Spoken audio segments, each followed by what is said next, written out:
A'udzubillahi minasyaitonirrajim. Bismillahirrahmanirrahim. Alhamdulillahirabbil alamin. Assalatu wassalamu ala asyrafil anbiya'i wal mursalin wa ala sorry.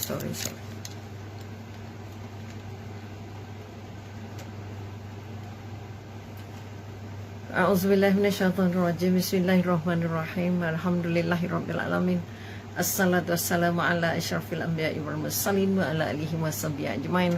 Rabbi syarri sadri wa yassirli amri wa hlul 'uqdatam min lisani yafqahu qawli. Sekali lagi saya mengungkapkan setinggi-tingginya rasa syukur yang tidak terhingga atas segala nikmat tanpa henti yang dikurniakan oleh Allah kepada kita. Mudah-mudahan kurniaan ini kita terima sebagai satu daripada hadiah yang mesti disyukuri. Maka tanda syukur kita adalah dengan ungkapan Alhamdulillah, selain daripada terus mentaati perintah dan terus meninggalkan larangan, dan terus merasa bahawa sangat berbahagia dan terus istiqomah untuk menjadi kita paling dekat dengan Allah, paling rindu dengan Allah, dan akhirnya paling takut dengan Allah. Maka harap-harap cemas merupakan satu daripada perasaan yang harus hidup dalam diri setiap hamba, kerana dia mengharapkan bahawa segala kebaikan yang dilakukan dan diamalkan diterima Allah sebagai ibadah yang diridai. Dan kita kata cemas, bimbang, takut ibadah kita tidak mengikuti ataupun kita kata tidak memenuhi apa yang diperlukan oleh Allah, apa yang dikehendaki oleh Allah daripada kita, dan kita sangat-sangat bimbang ibadah kita ditolak. Jadi sekali lagi kita ungkapkan Allahumma salli ala Sayyidina Muhammad. Mudah-mudahan dengan syafaat baginda kita merasa nikmatnya sebagai hamba Allah dan khalifah Allah di bumi, dan dijemput masuk ke syurga bersama dengan Rasulullah, insya-Allah. Jadi sekali lagi Assalamualaikum warahmatullahi ta'ala wabarakatuh diucapkan kepada semua yang sempat bersama bertemankan Umi pada hari ini, pada petang ini. Mudah-mudahan kalau kita tengok nama tadi itu dah terlepas dah tu, Marina, dan juga sebelum itu ada Rohani, dan juga ada teh daripada kita kata Ibn Abbas. Mudah-mudahan pertemuan kita Syamsiati. Okay? Waalaikumsalam semuanya.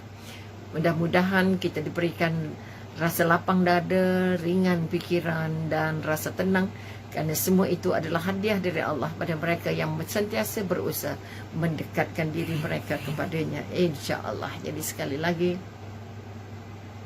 Assalamualaikum warahmatullahi ta'ala wabarakatuh. Selamat bersama. Hari ini semalam kita sudah semalam dan beberapa hari atau beberapa minggu yang lalu kita sudah berkongsi tentang apa jenis kematian atau apa kematian yang apa yang kita katakan disebut atau dikategorikan atau dimasukkan atau dibilang atau dikira sebagai mati syahid ataupun husnul khatimah. Kita masih lagi dalam tajuk husnul khatimah. Kalau kita sudah tahu cara-cara kematian, sebanyak 25 cara kematian yang ditentukan atau yang disenaraikan oleh Allah dan juga Rasulullah, yang sudah dijelaskan sebab-sebabnya, maka kita harus pula menyediakan diri. Kita dah tahu sebab apa. Okey, jadi bila kita tahu sebab apa, bermakna kita ingin pula merasakan. Kita nak juga cuba supaya kita termasuk ke dalam senarai mereka-mereka yang dihadiahkan oleh Allah untuk mati syahid ataupun untuk mendapat husnul khatimah ini. Maka disenaraikan juga oleh apa yang dikatakan kitab Ensiklopedia Kiamat yang ditulis oleh Syekh Al-Misri ini, sebanyak berapa dia? Ada beberapa sebab, ataupun kita kata ada 7-8 sebab, ataupun kita katakan ada berapa jumlahnya atau cara-cara, ada 7. Okey, 7 cara, 8, okey, banyak juga. Okey, ada 10 cara, 10 kaedah, 10 perkara yang harus kita kejar ataupun yang kita harus kita cuba untuk meraihnya, supaya dengan andai kata kita dapat melaksanakan dengan sebab-sebab yang disenaraikan ini. Okey, sebanyak 10 sebab ini, maka insya-Allah, sebab itu Allah dah kata siapa yang berdoa sungguh-sungguh, siapa yang berusaha sungguh-sungguh, siapa yang mengharap sungguh-sungguh, dia akan mati dalam keadaan husnul khatimah, maka Allah akan berikan walaupun dia berada di tempat tidurnya, walaupun dia ada di perbaringannya. Waalaikumsalam warahmatullahi wabarakatuh. Diucapkan kepada siapa tadi ni? tak nampak namanya. Jadi mudah-mudahan segala salam yang dibekalkan tetap diangkat oleh Allah sebagai doa, sebagai satu sebab cara untuk kita bersilaturahmi, insya-Allah. Mari kita melihat bahawa kita semua, kita bukan saja ingin mendapatkan kebaikan di dunia, bukan saja untuk mendapat kesenangan di dunia, senang makan, senang minum, ada semua. Kalau boleh kita hendak semua keperluan kita Allah sudah penuhi di dunia, dan kita juga sangat mengharapkan dengan dipenuhkan Allah, okey, samsiati, okey, dengan dipenuhkan Allah kemudahan, keselesaan dan ketenangan yang kita miliki di dunia ini, kita mengharapkan apa yang namanya ketenangan, apa yang namanya kebaikan itu terus berkekalan kepada kita dengan melalui ataupun dengan melintas cara mati, ataupun dengan melalui proses-proses yang sudah disenaraikan ini, atau yang harus kita lakukan, yang harus kita kejar, ataupun kita kata harus kita buru untuk kita layak diterima atau untuk layak kita tersenarai sebagai mereka yang dikatakan mendapat kematian yang mati husnul khatimah. Okey, mari kita tengok pertama, kita kata sebab-sebab husnul khatimah.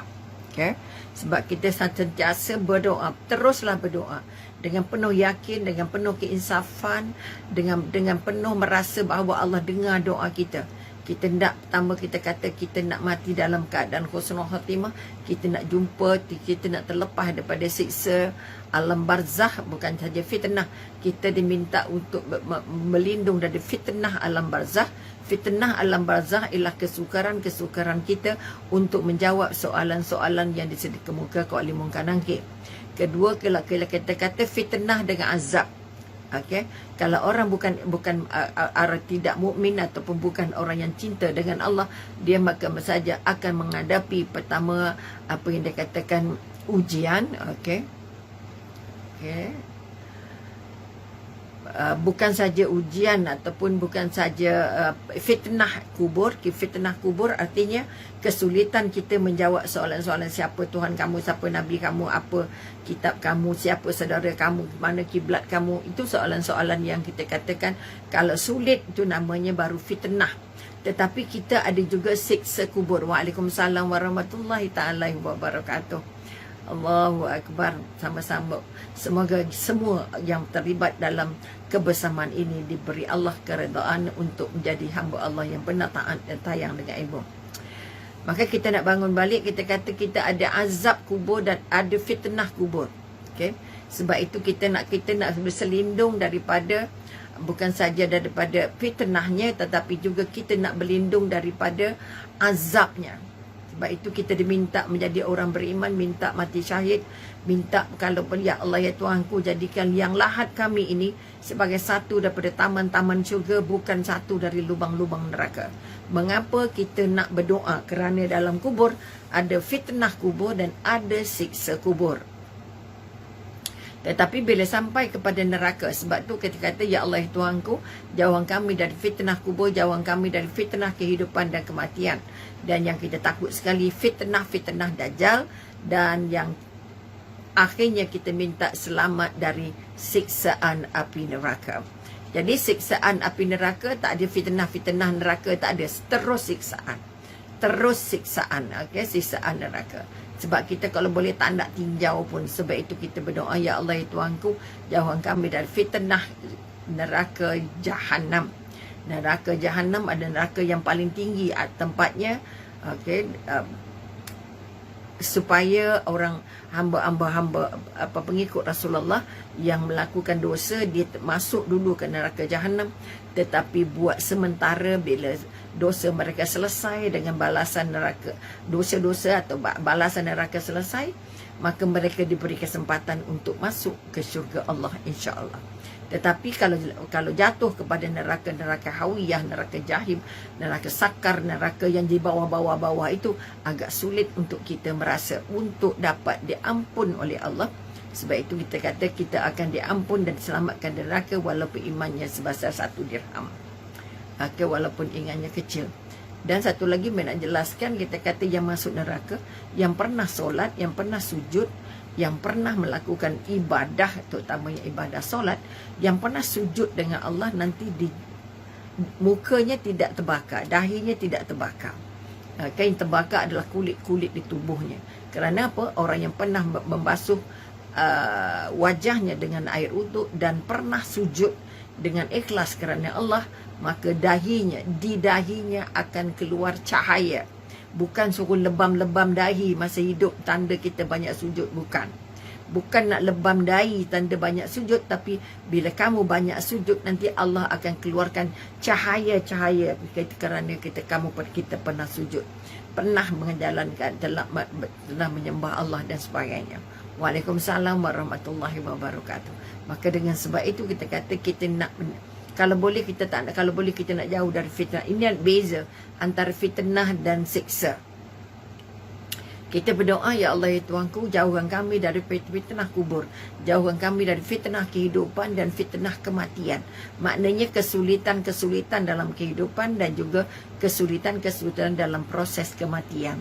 Okay, juga di alam barzah atau di kubur, kita bermohon supaya kita bukan saja takut ataupun tak mahu berjumpa dengan siksanya, tapi kalau boleh kita tak nak berjumpa dengan fitnah-fitnahnya, kesulitan-kesulitannya. Ini dua benda, kesulitan, fitnah satu, azab satu. Okay? Ini yang nak kita selesaikan. Mudah-mudahan kita bukan saja nak lari daripada siksa kubur, tapi nak kalau boleh tak nak jumpa pun dengan fitnah kubur. Okey. Maka sebab untuk dapat husnul khatimah ini, pertama tadi kita terus berdoa, kemudian kita kata sesungguhnya urusan akidah bukan urusan sekundar sehingga kita boleh tu menunda atau mengakhiri. Bila kita sebut urusan akidah, bermakna bukan urusan ringan, bukan urusan boleh buat sama semasa lapang dan tinggal masa tak lapang, bukan. Dia adalah urusan yang tidak boleh ditunda dan tidak boleh diakhirkan. Tetapi akidah merupakan asas yang menampung bahagian agama kesemuanya. Maka Islam adalah akidah yang melahirkan syariat. Akidah kita dan syariat itu mengatur urusan kehidupan. Allah tidak menerima pengamalan syariat sesuatu kaum hinggalah akidah mereka itu benar. Jadi kita kata benar kerana syariatnya mengikut syariat ahli sunnah wal jamaah. Nabi bersabda yang hadis riwayat Bukhari Muslim, siapa yang bersaksi, ini pertama kita kata apa sebab, apa cara untuk meraih husnul khatimah. Yang pertama ialah menegakkan ketauhidan tentang Allah Subhanahu wa taala. Menegakkan ketauhidan, rasa bertuhan yang sangat kekal, sangat kental, sangat lekat dalam, bukan saja dalam keyakinan di hati, tapi keyakinan di minda, keyakinan dalam perasaan, dan terus diikuti dengan amal-amal perbuatannya. Dan syariatnya sudah pasti, akidah kita bersyariatkan syariatnya ahli sunnah wal jamaah. Syariatnya arti hukum-hukumnya, peraturannya, kaedah-kaedahnya mengikut ahli sunnah wal jamaah. Maka kita nak bangun balik, kita kata kalau kita tidak mampu menjaga akidah, kalau kita tak tahu kita berakidah ke tidak, maka kita ni ikut syariat mana, maka ini merupakan tenggelamnya kita dalam lubuk-lubuk siksa-siksa Allah. Maka kita katakan perkara yang berhubung dengan akidah dan juga paling utama memilih syariat. Syariat artinya kita nak ambil yang mana. Syariat artinya keyakinan kita. Sebab itu kita harus belajar apa yang namanya syariat, harus belajar maknanya fiqh, harus belajar maknanya peraturan, dan harus belajar maknanya hukum. Dan itu ada kaitan besarnya dengan syariat. Sebab itu kita kata setelah dapat syariatnya, kita harus ada makrifatnya, ada prosesnya, ada peraturannya, ada cara bagaimana ibadahnya. Dan yang ketiga, kita harus sampai kepada hakikat. Hakikat maknanya kita merasa apa yang amalan yang kita buat itu memberikan kebaikan, memberikan satu kesan yang sangat besar dalam hati. Kesan yang paling utama ialah kesan ketauhidan, kesan bertauhid kepada Allah, kesan merasa Allah adalah satu-satunya kuasa dan tempat disembah, Allah tempat ditaati dan segala-galanya. Maka kita katakan Sebab itu kita kata ucapan dua kalimah syahadah kita harus benar-benar mencair dalam fikiran, mencair dalam perasaan, mencair dalam hati, dan paling utama menunjang pada semua perbuatan harian kita. Perbuatan harian kita sama ada berbentuk ibadah fardu, ibadah sunat ataupun kebaikan-kebaikan. Ini kekuatan yang kita kata syiar, syariat. Ini kekuatan-kekuatan yang kita hendak. Dia harus mencair dalam syariat kita, harus mencair dalam ibadah kita. Artinya dia ikut serta, turut serta sebagai bahagian tulang belakang kepada semua ibadah-ibadah. Sebab itu bila kita kata, okey, kenapa kamu sedekah? Apa sebab kamu sedekah? Saya sedekah. Kalau kita kata saya sedekah kerana Allah, saya sedekah kerana Allah, maknanya kita tidak lakukan ibadat sedekah itu tanpa ada ilmunya. Sedekah merupakan satu daripada amalan yang sangat-sangat disanjung dan digalakkan oleh agama, oleh syariat kita, oleh Allah. Maka kalau kata kita nak tahu apa dia syariatnya, maka itu kita tahu bahawa sedekah merupakan satu kerja ibadah yang sangat-sangat dituntut dalam Islam. Kalau kita kata makrifatnya, bagaimana kita bersedekah? Okey, dari Gombak Batu 5 Selangor. Terima kasih banyak sudi bersama dengan Umi petang ni. Allahu Akbar. Maka kita katakan kalau nak dapat kepada hakikat tiga tempat tadi, syariat, makrifat dan hakikat. Hakikat bersedekah apa? Hakikat bersedekah adakah ataupun apa faedah kita bersedekah? Apa yang harus akan kita dapat bila kita bersedekah? Kita kebanyakan kita akan menjawab kata apa? Kenapa sedekah? Tolong orang susah. Tolong orang susah, tolong orang yang memerlukan bantuan. Itu betul dari satu sudut, dari satu kefahaman, dari satu syariat. Dari segi hakikatnya apa?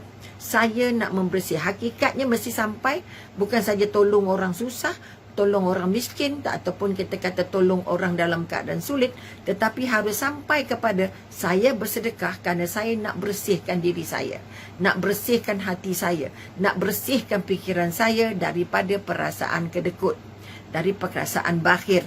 Saya juga nak bersihkan harta-harta saya supaya tidak tersimpan dalam harta saya hak dan harta orang lain.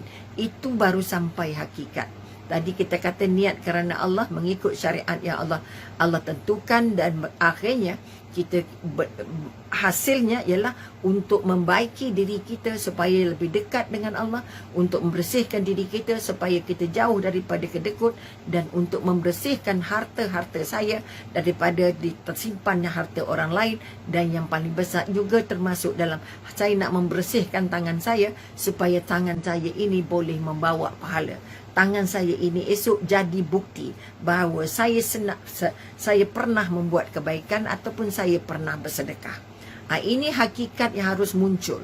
Harus muncul dalam diri kita. Bukan hanya baling je, bukan hanya bagi saja.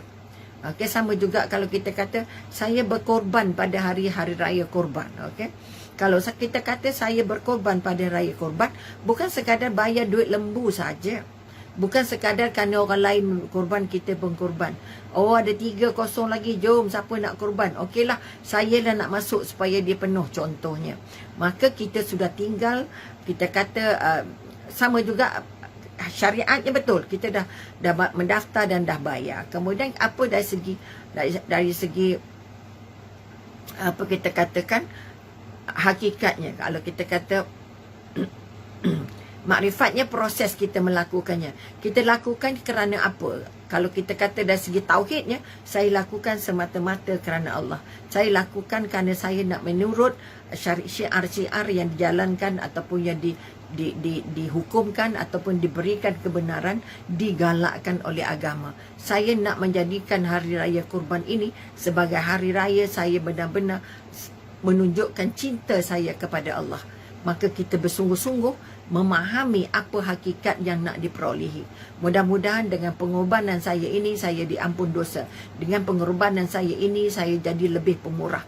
Dengan pengorbanan ini, saya dibimbing jadi dekat dengan Allah. Ini kekuatan-kekuatan yang menjadi hakikat, yang menjadi hasil daripada apa yang kita buat. Jadi tauhid ini, pegangan, keyakinan, kekuatan kita kepada kedua kalimah syahadah itu sangat besar. Sebab itu pertama kita harus bukan saja faham maknanya, tetapi harus mengamalikannya dalam kehidupan, menjadikan dua kalimah syahadat itu sebagai darah daging, dan menjadikan dua kalimah syahadat itu dinding, supaya kita tidak terjebak kepada amalan-amalan yang tidak diredai Allah. Maka dua kalimah syahadah harus mendaging dalam daging kita, harus mengurat dalam urat kita, dan harus kekal sebagai satu daripada perisai bahawa kita sudah ada satu tiket yang namanya aku bertauhid kepada Allah. Aku meyakini tiada Tuhan melainkan Allah. Apa yang dikatakan oleh Rasul. Maka menegakkan ketauhidan, bukan saja ada tauhidnya, tapi kita tegakkan, kita amalkan, kita pertahankan, kita berkorban untuk mempertahankan keyakinan kita dengan Allah. Kita akan berkorban membuktikan bahawa aku benar-benar yakin dua kalimah syahadah, aku adalah tunggal kepada Allah Subhanahu Wa Taala saja. Oleh itu aku lakukan apa saja yang baik-baik supaya dua kalimah syahadah aku benar-benar hidup dalam hati aku, dalam perbuatan aku, dalam pergaulan aku, dan dalam seluruh pekerjaan kita. Ini namanya menegakkan ketauhidan.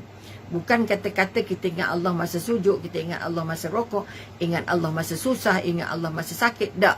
Bila kita kata tauhid, maknanya kita menjaga dua kalimah syahadah kita supaya tidak dihina. Dua kalimah syahadah kita mengalir dalam darah kita, dua kalimah syahadah kita ada dalam pandangan kita, sehingga pandangan kita terurus, pandangan kita terasuh, pandangan kita terpelihara dari memandang benda-benda yang cair. Dua kalimah syahadah kita ada pada pendengaran kita, sehingga kita tidak mahu mendengar benda-benda lara, benda-benda yang bertentangan dengan apa yang kita janjikan dengan Allah, tiada Tuhan melainkan Allah. Dan maka kekuatannya apa yang dipesan oleh Rasulullah, sesiapa yang bersaksi bahawa tiada Tuhan kecuali Allah yang Maha Esa dan tiada sekutu baginya. Pertama, meyakini bahawa Allah satu-satunya tunggal. Kemudian tiada pernah mensekutukan baginya, tak pernah memindahkan kuasa yang Allah ada kepada kuasa-kuasa pada benda-benda lain, pada makhluk-makhluk lain. Kata orang tu ada kuasa gaib, orang tu boleh berjalan atas udara, atau kata pokok tu ada itu, ataupun ilmu orang tu boleh begitu dan begini, maka itu adalah salah. Okay? Bersaksi bahawa Nabi Muhammad itu adalah hamba dan utusannya. Ini juga kekuatan. Bagaimana kita merasakan bahawa Rasulullah itu adalah utusan, hamba, ataupun kita katakan hamba Allah yang dipilih dan utusan kepada kita, ataupun yang kita kata diciptakan dengan kalimahnya yang disampaikannya kepada Maryam juga dengan tiupan roh darinya, dan bersaksi syurga itu benar dan neraka itu benar, maka Allah memasukkannya ke dalam syurga sesuai amal perbuatannya. Maka kita percaya, kita yakin tidak pernah mensekutukan Allah. Pertama, kita sudah merasa bahawa tiada Tuhan melainkan Allah dalam seluruh ibadah, dalam seluruh perbuatan, dalam seluruh pergaulan. Kita bawa tiada Tuhan melainkan Allah ini, sehingga kita tidak ada kesempatan untuk mensekutukannya. Kebanyakan orang-orang yang katanya orang Melayu banyak pergi berubat tapi tidak berubat, ataupun pergi berikhtiar katanya, tetapi berikhtiar dengan orang-orang yang tidak berapa taat dengan Allah, orang yang memakai ilmu-ilmu yang salah, orang yang mengaku boleh itu dan boleh ini, boleh nampak itu dan boleh nampak ini. Maka kalau ini yang terjadi, bermakna kita sudah termasuk. Kalau kita sudah meyakini ada kuasa luar biasa pada benda, pada binatang, pada orang, pada apa saja, bermakna kita sudah mensekutukan Allah. Bukan sekadar menyembah berhala masa lalu, dia katakan mensekutukan Allah, tetapi kita memindahkan kuasa Allah kepada benda-benda yang bukan Allah. Ini juga kita anggap mensekutukan Allah. Kemudian kita katakan, kita meyakini bahawa kita kata Allah itu maha berkuasa. Ini sama jugalah kita katakan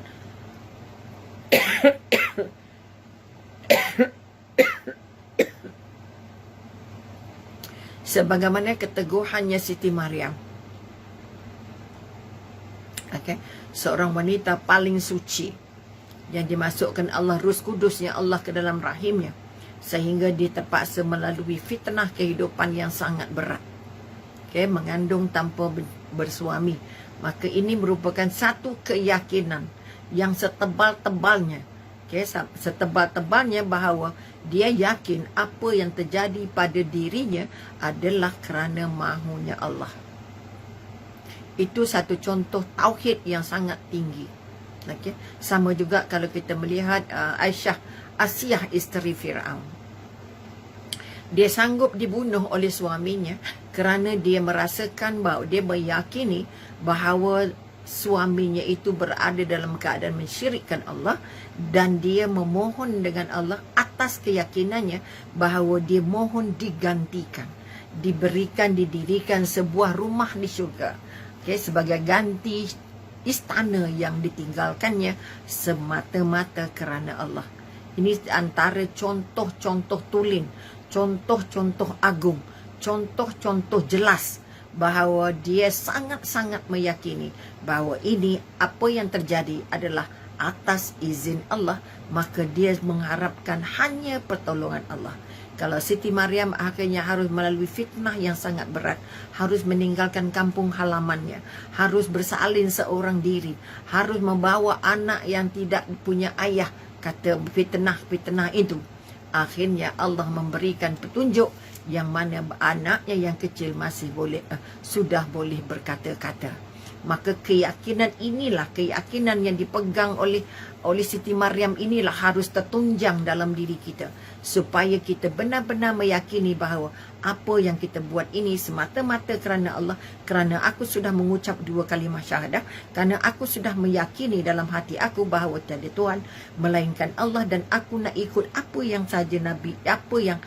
saja yang Nabi bawa. Kerana Nabi itu adalah hamba Allah, utusan untuk kita, untuk membimbing kita, mengajarkan apa yang Allah mahu dengan perantaraan Jibril. Maka kita yakin seyakin-yakinnya.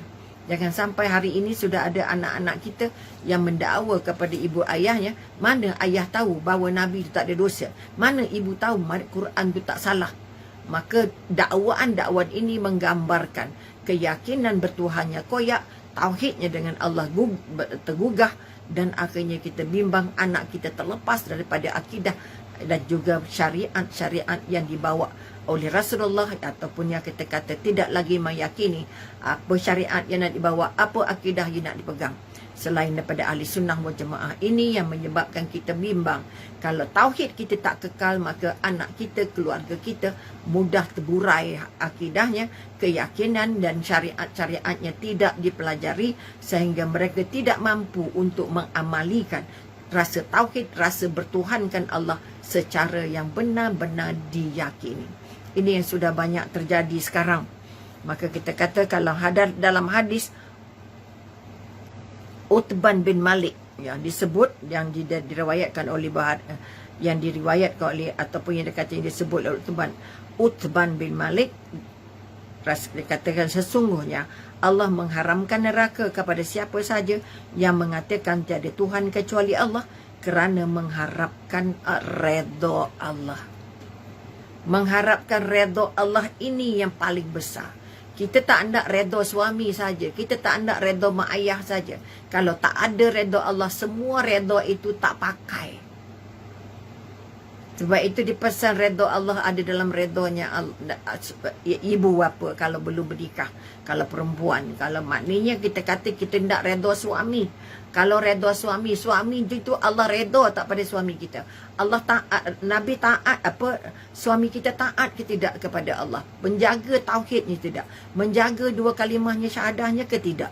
Ini kekuatan. Pertama kita nak cari adalah redha Allah.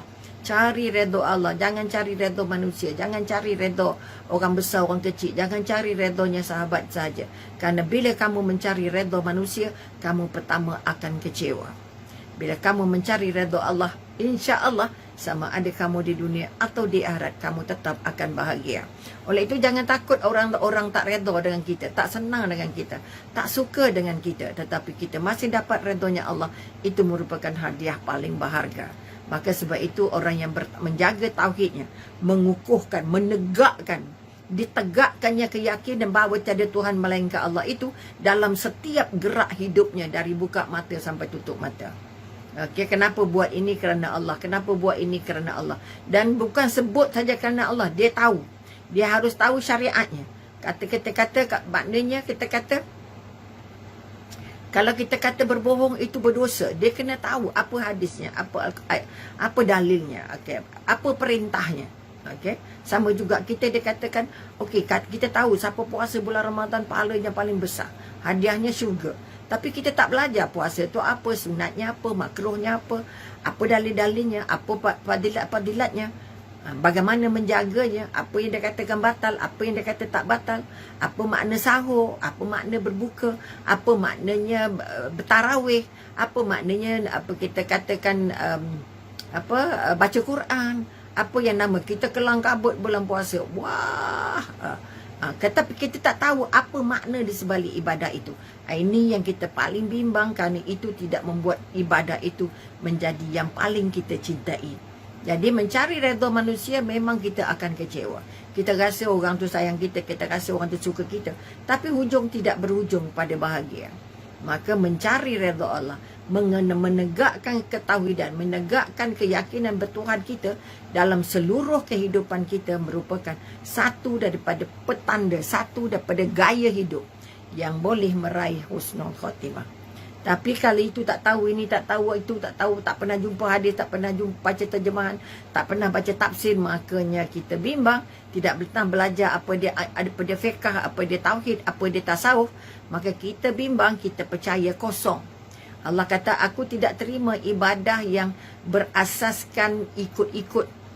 Aku tidak terima ibadah berasaskan was-was. Orang kenapa solat? Orang cakap. Tak boleh. Kita nak ada ilmunya.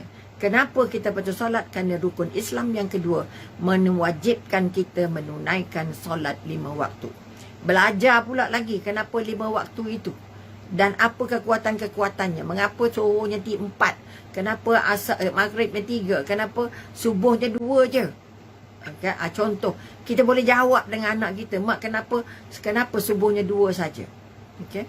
Kerana subuh merupakan waktu yang paling sibuk bagi semua manusia untuk keluar mencari rezeki Allah contohnya. Kita harus ada ilmu itu. Kalau tidak kita, kenapa 2? Allah ada cakap 2 ikut je lah. Tak boleh. Itu tidak memantapkan tauhid anak-anak. Okay? Sebab itu kita kata kenapa makan bismillah. Kerana rezekinya dari Allah. Bukan kata ustaz cakap makan mesti doa Allahumma barik lana.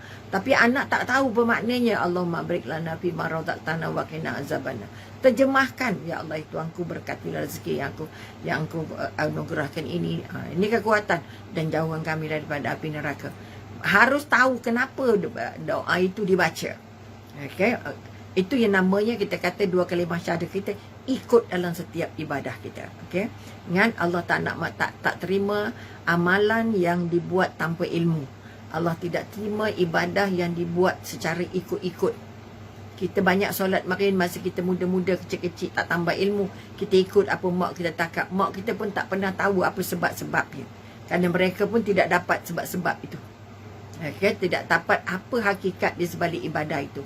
Maka di umur-umur kita ataupun dikata kita diberi ruang untuk belajar, maka belajarlah bersungguh-sungguh memahami apakah hakikat-hakikat, apakah faedah-faedah, apakah hasil daripada ibadah yang kita lakukan ini mendekatkan kita kepada Allah ataupun sebaliknya. Okey. Maka kita katakan hadis yang lain pula kita katakan sesungguhnya Allah mengharamkan neraka kepada siapa yang mengatakan tiada Tuhan kecuali Allah kerana mengharapkan redha Allah. Tadi kita dah sebut. Sabda Rasulullah lagi kita katakan maka Allah memasukkannya ke dalam syurga sesuai amalan perbuatan kita. Maka husnul khatimah bukan artinya hidangan yang sudah terhidang di meja untuk kita makan. Bukan. Husnul khatimah, mati husnul khatimah adalah satu daripada usaha dan ikhtiar, kerja keras setiap hamba yang mengharapkannya. Bukan duduk bersila tadah tangan dapat, tak. Okay? Tolong semak balik. Aku sayang 2 kalimah syahadah aku ni kerana apa? Aku ucapkan 2 kalimah syahadah aku ni bila? Aku belajar 2 kalimah syahadah aku ni di mana? Apa aku nak buat setelah aku mengucapkan 2 kalimah syahadah? Kalau kita kata selepas saja, kalau akad nikah misalnya, kita kata aku terima nikahnya sepolan bin sepolan dengan mas kahwinnya tunai dan hutang contohnya. Selepas daripada akad itu, selepas sebutan aku terima nikahnya itu, maka tanggungjawab yang datang, suami harus belajar dulu apa tanggungjawab yang hadir. Dia sudah bertanggungjawab menjaga, mengawal isterinya, sudah wajib nafkahnya, wajib menjaga auratnya, wajib menjaga hatinya, wajib menjaga makan minumnya, wajib menjaga tempat tinggalnya, wajib menjaga kawan-kawannya, wajib menjaga amalnya. Banyak tanggungjawab. Setelah satu ayat saja aku terima nikahnya sekian bin sekian. Sama juga kalau kita kata aku bersaksi tak ada Tuhan melainkan Allah, dan aku bersaksi bahawa Muhammad itu utusannya Allah, maka kita harus ada komitmen, ada bukti bahawa kita sudah pun mengaku, sudah pun menyaksikan, aku bersaksi, aku sudah terima Allah sebagai Tuhanku, aku sudah terima Muhammad sebagai utusanku, maka apa bukti-bukti aku sudah menerima ini. Ni yang kita kata bila siapa saja yang menyebut dua kalimat ataupun asyhadu alla ilaha illallah, tak ada Tuhan melainkan Allah, dia layak masuk syurga. Bukan mudah-mudah begitu. Maka dia harus buktikan. Ungkapan itu dia buktikan dalam perbuatan ke tidak, dalam amalan ke tidak. Dia faham tak apa amalan yang dia buat itu, apa faedah kekuatan-kekuatannya. Okey, maka sekali lagi kita nak angkat ke hadis yang diriwayatkan oleh Ibn Hajar, mengatakan bahawa makna sabda baginda tadi, Nabi kata siapa yang mengucap dua kalimah syahadah dia dapat syurga dan redha Allah. Okey, maka apa yang dia sebaliknya, sesuai amalan perbuatannya, dia masuk syurga sesuai dengan amalan perbuatannya. Maknanya kalau diungkap puluh-puluh kali pun, juta-juta kali pun, tapi tak ada amalan dan tak ada perbuatan menjadi bukti, maka dua kalimah syahadah kita kosong. Okey? Yakni meliputi yang baik dan yang buruk, kerana ahli tauhid pasti masuk syurga, namun darjatnya bergantung pada amal perbuatan. Kalau kita sudah bertauhid, sudah meyakini bahawa aku tak ada lagi apa kita kata akidah, atau aku tidak ada akidah lain, tidak ada syariat lain. Okey, syariat tu peraturan, akidah itu yang kita pegang selain daripada kita. Kalau kita kata berpandu kepada Imam Syafi'i, maka kita sudah berakidahkan ahli sunnah wal jamaah dan bersyariatkan mengikut peraturan-peraturan yang ditetapkan oleh sunnah wal jamaah, insya-Allah. Kemudian kita katakan, ingat sekali lagi, kalaupun kita sudah bertauhid dengan bersungguh-sungguh, tetapi balik sudah keyakinan yang paling kental, tetapi perbuatan dan amalnya tidak mengikuti keyakinan itu, bermakna keyakinan itu belum tulen, belum sebenarnya. Okey, kerana untuk dapat husnul khatimah harus kita buktikan bahawa aku adalah hamba Allah, maka aku tak boleh bohong, aku tak boleh ambil orang punya, aku tak boleh makan yang haram, aku tak boleh busuk hati, aku tak boleh dengki, aku harus bersyukur, aku harus sabar, aku harus bertawakal, aku harus berterima kasih. Buktikan bahawa semua yang kita sebut tadi adalah amalan-amalan yang kita lakukan dan ada yang kita tinggalkan. Yang mana kita patut tinggalkan? Semua yang mazmumah kita tinggalkan. Tinggalkan hanya buat yang mahmudah. Buatkan yang baik-baik. Tinggalkan semua yang jahat-jahat, yang buruk-buruk, yang kita kata maksiat, yang kita kata melawan Allah. Maka ini kekuatan yang nak dibangun. Kemudian dikatakan juga, Nabi bersabda, seorang Muslim ketika ditanya dalam kubur nanti dia tanya, okay, maka dia akan bersaksi bahawa tiada Tuhan kecuali Allah dan bahawa Muhammad adalah hamba dan utusannya. Inilah firman Allah. Maknanya ini satu daripada fitnah kubur yang pertama. Fitnah kubur, kamu akan ditanya siapa Tuhanmu dan siapa nabimu. Kekuatan ini tidak akan terungkap selagi kita tidak membuat amalan perbuatan untuk mengikuti, membuktikan keyakinan dan perkataan itu. Ini kekuatan yang kita nak kena ingat. Allah tak bagi free. Allah tak bagi kata sebut je jadi, tak boleh. Okey. Maka kalau kita lihat daripada apa yang difirmankan oleh Allah daripada surah Ibrahim, okey. Wa Allah habis dah masa ya. Surah Ibrahim ayat mana dia?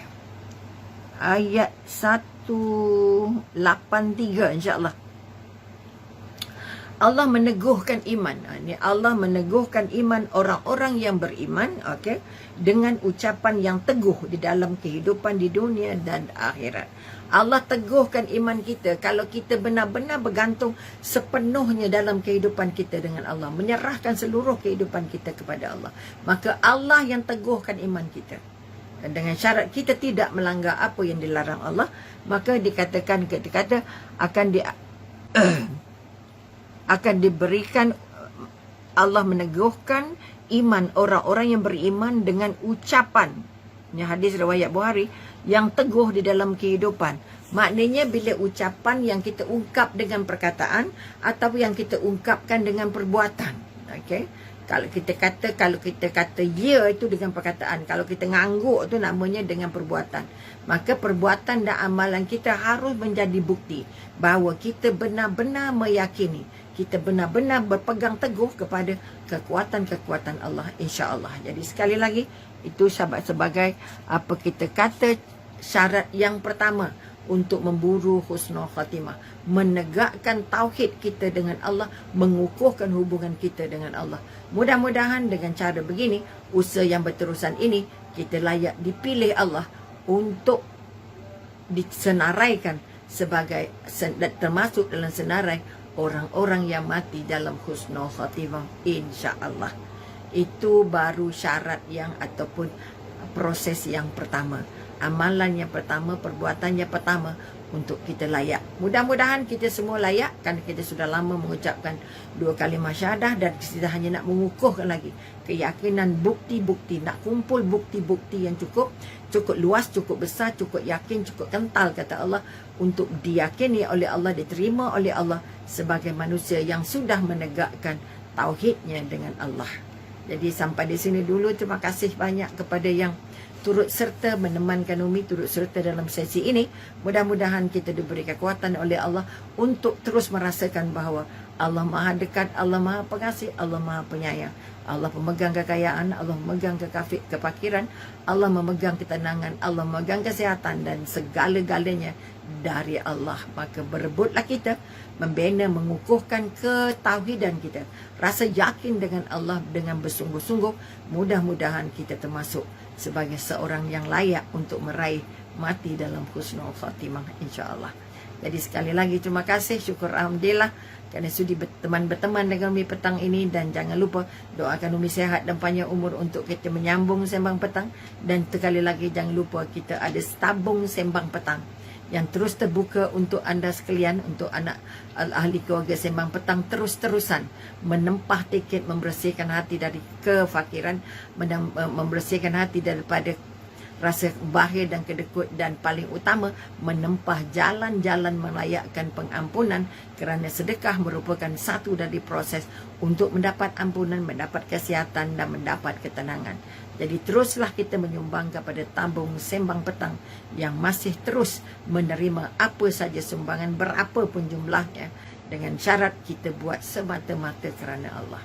Jadi sekali lagi terima kasih banyak. Wabillahi taufiq wal hidayah. Wassalamualaikum warahmatullahi taala wabarakatuh. Ampun dan maaf anda kata ada yang tak kena di mata dan di hati. Sekian, jumpa lagi insya-Allah.